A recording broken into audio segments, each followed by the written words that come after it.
Example 4. A boy throws a ball from a window at a height of 6 meters. The ball bounces to 80% of its previous height with each bounce. How high does the ball bounce on the 5th bounce? Solution. To understand this event, let us observe the motion of the ball. When the ball is thrown, it bounces again and again, but it keeps losing height every time. For example, the height of the 3rd bounce is 80% of the height of the 2nd bounce. h3 over h2 equals 0,8.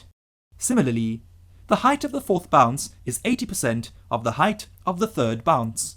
h4 over h3 equals 0,8. This ratio is constant. Therefore, the height reached after the ball's bounces are in a decreasing geometric sequence. Now, what is the first term of this sequence? We might be tempted to think that it is 6 meters, but that is the height from which the ball is thrown. We need the height of the 1st bounce. The height that the ball reaches on the 1st bounce is actually 80% of the initial height from which it was thrown, therefore 4,8 meters.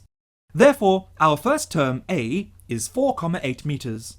Knowing A and R, we can find the height of the nth bounce. Tn equals A times R to the power n minus 1. Substituting the values of A, R, and n, we get T5 equals 4,8 times 0,8 to the power 5 minus 1. Therefore, T5 equals 1,97 meters. Thus, the height of the 5th bounce will be 1,97 meters. Need more help?